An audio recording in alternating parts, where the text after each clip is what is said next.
back to another episode of That's Business. Today's guest, Chef Marci, has always had a love for food and cooking.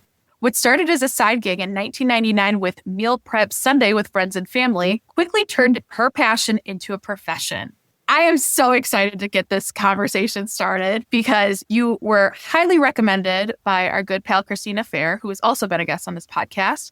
Chef Marci, where did this love for cooking come from? Have you done cooking your whole career? Tell us about it. I mean, I definitely have not done cooking my whole career. I always loved to cook. I never imagined that I would actually be able to do it for a living. Just growing up in a Jewish family, always cooking. Everything revolved around food, as many cultures do. Food is love. Food brings people together. And I was in sales my entire life, always in sales, always relationship building and networking. And raising my children, one of the struggles was getting dinner on the table. Even though I love to cook, it was like, what are we going to cook tonight? What are they going to eat? And my friends were struggling with the same thing. Even if they had a few dishes in their arsenal, they were still like, we need to try something different. So I started inviting my friends over on Sundays, and I would teach them how to make 4 or 5 different things. Everybody would go home with food. Everybody was inspired. Of course, it was great girl time. And I posted a picture on Instagram, and that was it. My first client reached out to me. That was in October of 2019. And she's still my client today. An extreme professional, owns her own company. She is uber successful, but she hates to cook, doesn't know how to cook, doesn't want to know how to cook, was raising 3 children. And she's like, I need you, please. This is a blessing. And so I started cooking for her, and it just multiplied. So my client base is multifaceted. I am not the typical meal prep. I don't publish a menu that says, okay, this week I'm making that. That's not my joy of cooking. My joy of cooking is being able to be creative and just going with it. So I have the pleasure of cooking for probably 8 to 10 families every day. And then I get to do some absolutely amazing special events, large, small, intimate, fun, meaningful, and I get to celebrate wonderful occasions with people. And I would say that's probably my favorite part of the job. And it's so interesting because you can guess I am Italian with the last name Buccellato, but it's interesting because growing up, I say my grandma was the original Chopped. She should have started Chopped because it was give her a list of random ass ingredients and she'll make something beautiful that is life-changing for you. So going to college, high school, and being on your own, you don't realize how honored you are. You growing up in a Jewish household, me an Italian one, of just I don't know that it's in the blood, but we were around that so much. And for people that didn't, different life circumstances and all, it's a lot. Like you said, with your client of doesn't want to cook or doesn't have the bandwidth, or, you want to give your kids nutritious meals, but how do we balance the two? So I think that is a big area a lot of people don't realize. And I know that was kind of a mind boggle for me of you don't know how to cook, you don't know how to bread a chicken breast. I don't know. I've just been doing that since I was 5. Right. But see, that goes back to one of my favorite sayings. You learn what you live, and then you live what you learn. You learned that, and then all of a sudden you're living that. You didn't realize it becomes a mannerism. It's just something you know. It's like being able to jump a car. My dad taught me how to jump a car. So I was I always knew how to do that. So same thing with cutlets. So we had this sales career. When did we make that decision of, okay, we're going to do this full time and this is going to be the gig we're going to do? Because that's a big leap of faith. Huge, huge. And it really was, I don't know, it wasn't intentional. I was in sales my whole life. I worked in retail. I worked for a huge waste and recycling company. I lived in Miami for 15 years. I worked in a family construction business, and I worked at Quicken Loans for 10 years. And that's how I met Christina. And I was there until 2008 when the market took a really bad turn. And at the time, both my husband and I were working there. We had 2 small children. And it just was time to step away from that and spend more time with the kids, which is like the ultimate joy. So it gave me a lot of free time to do more cooking, but also to volunteer in the school and do some meaningful charity work. And like I said, I just started cooking and then COVID hit. So once the pandemic hit, my business just took off even more because people were afraid to go to the grocery store and restaurants weren't open. And so I just continued to cook. And it took me a while to figure out how to monetize it, but I'm learning something new every day.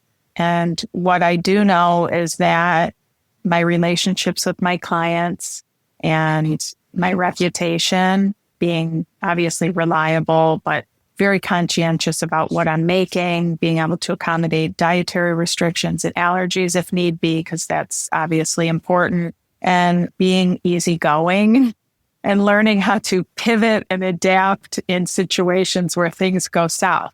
People always tell me, and I don't always recognize it myself either, you're so calm.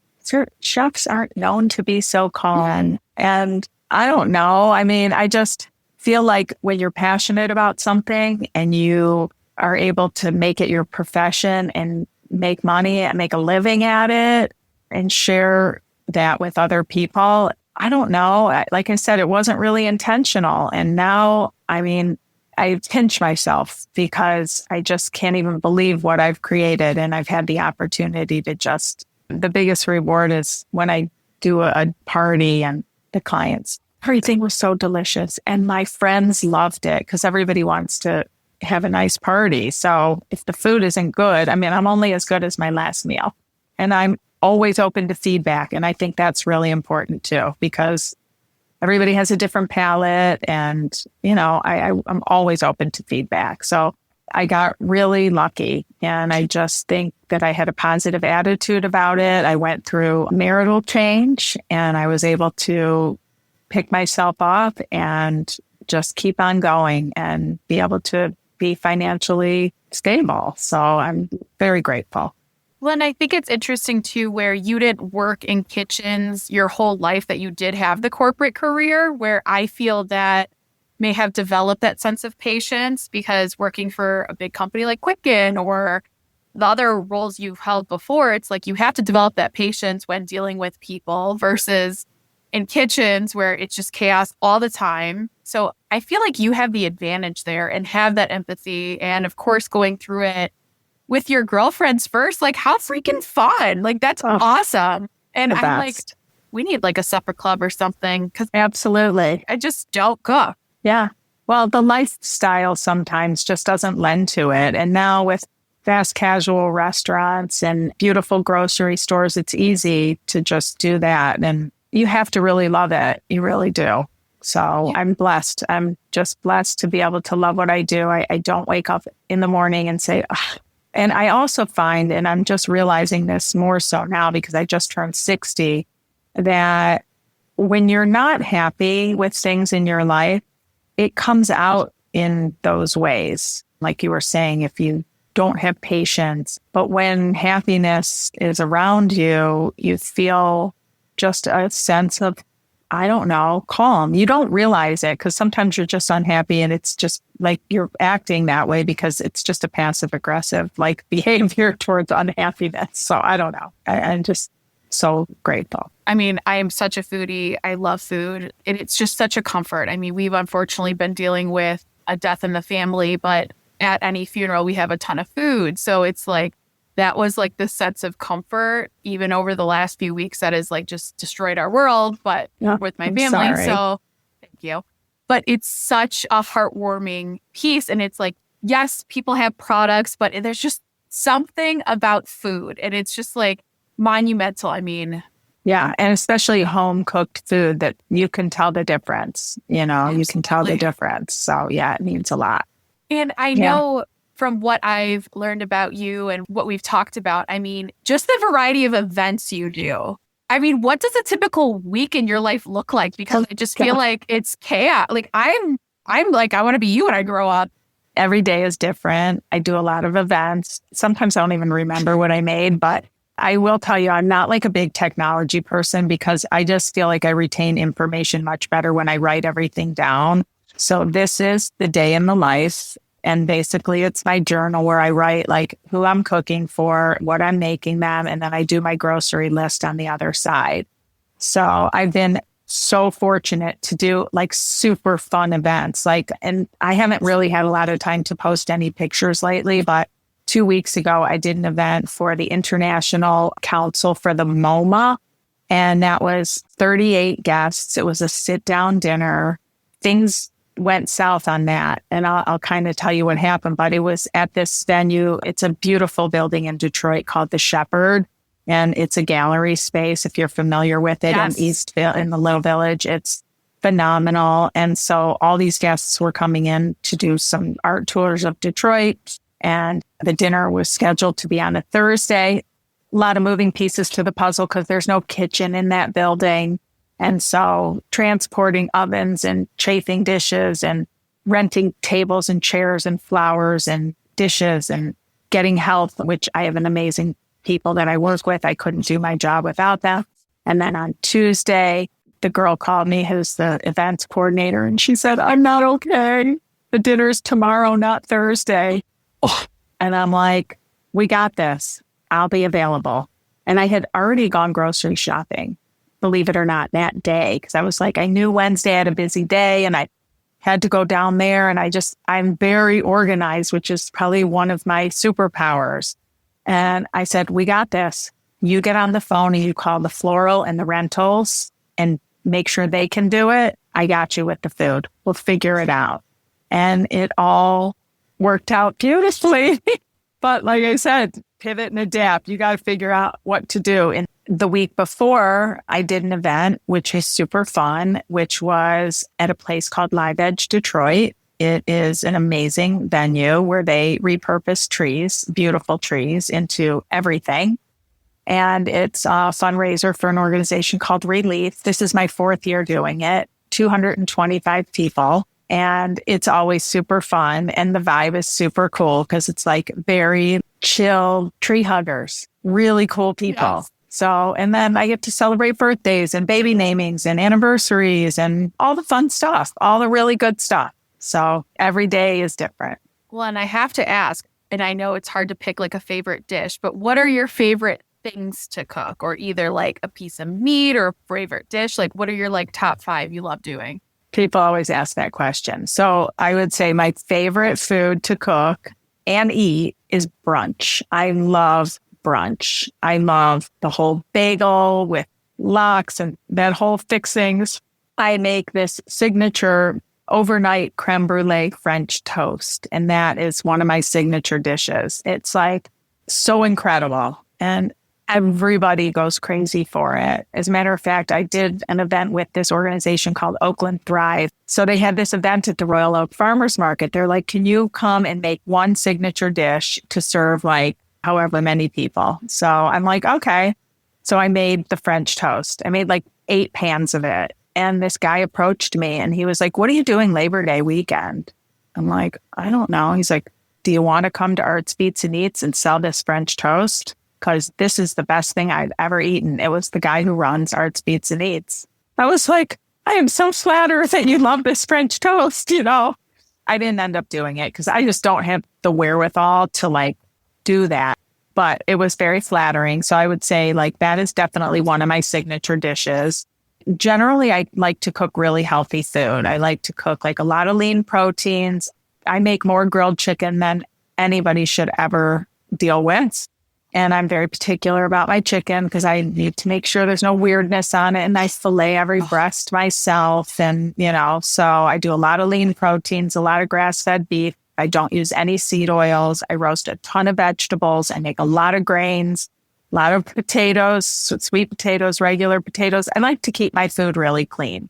So, and I like to do themed, you know, like I love Mexican food. I love Mediterranean foods. Love Asian food. Today was an Asian day in the kitchen. I cooked for like 6 families today. Then tomorrow I have another 6 families plus a lunch for like 30 that I do for my first client at her office. I do that every other Wednesday.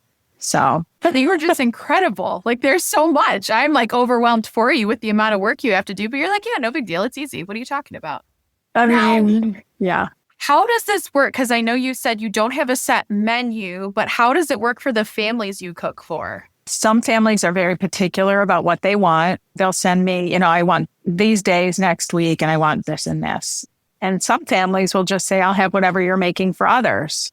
So sometimes it starts with the person who already knows what they want. And then I'll tell my client, oh, I'm making this and that. And then there's a couple clients that I cook for Monday through Friday. One, I do dinner for her and a caregiver every day. And then the other one she wants a salad every day to take for lunch. She's on, a journey and she wants to have food accessible and she does not cook. She's got a very high profile, like she's an amazing woman. She works her butt off. So I make her every day 2 salads and 1 dinner. So, and she will send me recipes sometimes. I like this and that. Cause like I said, everybody has a different palate. Some people like only savory foods and some people like more sweet foods. It's funny. I'm not on TikTok because I think I would never probably leave my phone if I was, but my kids will send me recipes or I scroll through Instagram and I'm obsessed right now with Baked by Melissa, not because of her cupcakes, which are amazing, but she's like a great cook and she is so real. The way she chops her vegetables and makes her salad and she's very healthy. And there's so many different like chefs that I follow on Instagram. So I do save a lot of recipes and try and be creative. It gets challenging sometimes, trying to figure out what to make. I'm like, what am I in the mood for? So that's fair. Okay. I love at weddings. I love at big events. I mean, you said 225 people. Just the production. I mean, it is like watching a show and I love watching cooking videos and I love just like how and my uncle owns a restaurant, like grew up in restaurants myself and still help manage it. But I'm like, the kitchen is like Pandora's box to me. If I just love watching our chefs just like cook and I'm like, how do you just like do it? How do you make sure you have enough for hundreds of people? Like, what's kind of like in your head of how you have to calculate those things? Because I'm just so fascinated by it. Yeah. I mean, in our household growing up, it was always make extra. It wasn't everybody who's here gets 1 chicken breast. I mean, it wasn't like that. It was, and still to this day, I don't know why people do that. We're foodies. Like I'm making extra, so I don't know. I mean, I always have too much, I will say, and I would rather have too much than not enough. And a lot of my clients feel the same way when having a party. Some people, they want it to be very extravagant and I want just in abundance. I want it to be piled high and look beautiful. And so with that large event that I do every year for Relief, it's a big crowd and we do different food stations. So we did an Asian station, we did a Mexican station. I do collaborate with some of my favorite foodies, particularly Monger's Provisions in Berkeley. Love them. And I met Zach when they had their Detroit shop. They didn't even have Berkeley at the time. And I was like, I'm doing this event and I would love you to help me with it. So I collabed with him and I give him these little poem boats and he fills them and he does like 300 of them, 3 different varieties. And we set them up on this beautiful tablescape of all these beautiful slabs of wood. That's so much labor involved in doing that. Like that would take me, let them do what they're good at. And then I'll do what I'm good at. On that particular event, my best friend who I've known since I'm 9 years old, she helps me with that event also. We have it down pat. I mean, supplies, like they don't have a kitchen there, but they have 2 ovens. The first year we did this, like we couldn't fit our sheet pans in the ovens because the ovens were too small. So we're like, okay, so we know for next time, And then I have like 2 portable ovens that I bring with me and we rent chafing dishes and we like, it's just funny. Like, I don't know. How do I figure it out? I read a lot of recipes. I Google a lot. We just make it happen. You figure everybody's going to have like 3 or 4 bites of everything. So you just use your calculator and you figure out what you need to do.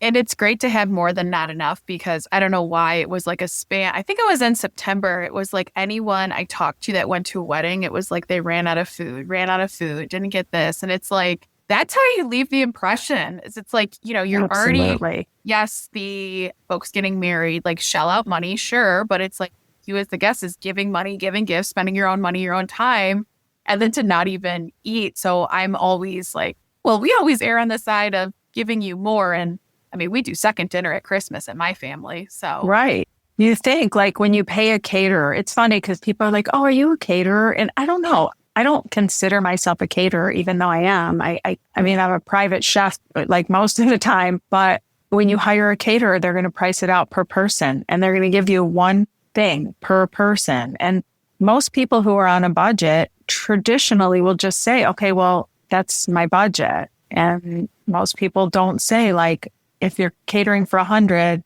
they'll say, do it for 80. And it's like, you should be doing it for like 125. I don't know. And especially with food costs now being high. So I would die if I ran out of food somewhere. Hasn't happened. Knock on wood. it's not going to happen. It's in your blood. Yeah. You know what to Yeah. do. You've been doing this long enough. That's a good Yeah. thing. So when you're looking at this, because do you still prepare your own food? Are you still staying on track for yourself too? Because I know all my chef friends do not. They're like, oh, I don't really cook at home, or, oh, I'm done cooking by the time it comes to me. What's that like for you? So some days, like yesterday, I made a bunch of food and I had leftovers. I made like ribs and I made this chicken and barley dish and I made potatoes. And so I had like some extras. It's great. Some days I'm not in the mood to eat the food that I cook. Some days I don't make extra. We go out or we make a peanut butter and jelly. Hey, classic. Or I just recently lost a lot of weight. So I'm on like, not eating junk food, where I used to wake up and have toast with butter every morning. Like I don't do that anymore. It's been a wonderful journey. I feel really good and I'm taking better care of myself. So it's great. So I mean, sometimes in my house, it's a bowl of cereal, but other times I have extra and, or we order in DoorDash or something. It's the best. Bad. Yeah. Yeah. Hey, there's no judgment around it. You got to do Yeah, what you gotta I'm not do. starving. Right. But I do we like to go out to eat. And people always ask me like, oh, you must be so hard to go to a restaurant. Like, I just want decent food. I want good service. And it's like the little things. It doesn't have to be fancy. Like I like to go to casual places, a bar, or, a pub. Just, I'm not that particular. Now, being a business owner and running this full time, I mean, how do you stay motivated? What's kind of like going on in your head in the back end of, do you have slower seasons? Are you just crazy all the time because everyone needs to eat, or what? Yeah. For you? I mean, it's funny. People say, oh, your clients probably go away for the winter. I'm like, no, my clients are not snowbirds. They really aren't. So, I do have busy times. I have tried to scale it back a little bit during the holidays because I want to celebrate with my family as well. Like Thanksgiving, I have one family I'm cooking for. There's 30 people, and today I got 2 calls. Oh, can you help me with Thanksgiving? I'm like, it's 2 weeks away. Like, no, but I'll give them a suggestion, like call up a market or, there's places that do a great job. So I try not to work both nights on the weekends, because that gets a little crazy. I do need some downtime. I work every day. When it's your own business, like I work every day, whether it be in the kitchen or just making grocery lists and shopping and talking to clients, because it's very hard to talk on the phone while I'm working. So I try and get all my work done early in the day so that I can make my phone calls in the afternoon. And then just kind of doing my billing. I save that for Fridays, sending out proposals. I mean, there's a lot that goes to it. Ordering supplies, getting groceries. Got to make sure I have everything I need. You got this down pat. You got Fridays this. I mean, that's huge because I didn't even think about, with my business, I could take phone calls any time of day, but you can't do that when you're in the middle of making 100 different meals or something. So that's interesting. Yeah, it's hard to talk on the phone to do that. And it's so funny because I do my best thinking when I'm in the kitchen. So I don't even have music or TV on when I'm in the kitchen. I didn't realize it because my friend came over. She's like, can you put some music on? I'm like, oh, I didn't even know because I was just like so in my own head thinking about it's good. I think it helps calm me. Like there's no distractions. except for my dog. When he hears me pull the bag of carrots out, it's the only thing that he comes in the kitchen for. He's like, oh, you're cutting carrots. I already know. So funny how our fur children just know the different types of cans and bags and all the good stuff. They know. They do. Yeah. So I don't, like I said, and I always call friends for advice when, we're professionals. There's always something that's hard. Are you taking on new clients or new events now? Always taking on new events because the events are fun and they're more lucrative than the everyday cooking. So, and that's a whole nother story. I still do the everyday cooking. It's where I started. It's where I will continue to do every single day. But the larger events, they're more lucrative. They're more fun. They're good exposure. And I just feel like it's just like the perfect fit for me. Just keep saying how grateful I am, but it's so fun. It's really fun. So yeah, I'm always open. It's interesting because people will say, oh, I saw you on the news because I've done some spots on the news. And that doesn't get me any business, but it's great content. And it just reminds people, oh yeah, I had a call for her, or, oh, she made, the overnight French toast or certain things. So yeah, but it doesn't really get me. It's not really my clientele, but it's still super fun to do it. And I love the exposure and I just love meeting new people. So, well, you have such a great story and I'm so thankful you shared it with us today. Marci, as we wrap this up, what advice do you have for listeners? One of the questions that was slated to be asked was like, what was your worst job? And that was the only question I struggled with. Not because I probably didn't have a terrible job, because I'm sure I did. But I think that every single job and every single experience you can have is what puts you where you are today, yesterday, and tomorrow. And so I try and teach my kids that. I'm like, just get as much experience doing everything that you can, because you just never know. And if you are lucky enough to be able to do what you're good at, do what you love, and make a living at it, like, you can reinvent yourself at any age. I started this at 55. So I just feel like if you can do what you love, just tell everybody what you do and what you love to do. And you just never know who you're going to be connected with. And be proud of it, because we all work really hard. I look at Christina and I'm like, she is so smart. The stuff she knows, like, I know nothing about. So I just want to like fill myself with knowledge from so many different people that I know. You're never too old to reinvent yourself, do what you love, and just have a good intention. 1,000,000 times yes to all of that advice. It's yeah. I wish I had known you sooner, like you probably wouldn't have said, oh, you should become a chef. But like, I'm so glad that we met, because I just feel like connecting people, you just, I always tell my kids too, like, connect with everybody you can, because you just never know where you're going to need advice from somebody. Like, life doesn't happen alone. It happens surrounding yourself with people who are smarter than you, who have a good work ethic. I learned a ton from working at Quicken Loans. I mean, best culture ever. And so I've got to have a culture myself. So, and I do have a culture, and it's just, I want life to be like light, because it gets heavy. You know what I mean? Like, when stuff happens and it gets heavy, like, you got to lighten it. You do have to lighten it. Marci, you have been absolutely phenomenal. Likewise, I'm so happy our paths cross and we are not finished here. For those of you listening, if you want to hire Chef Marci, head to the show notes and tune in again next week for another episode of That's Business.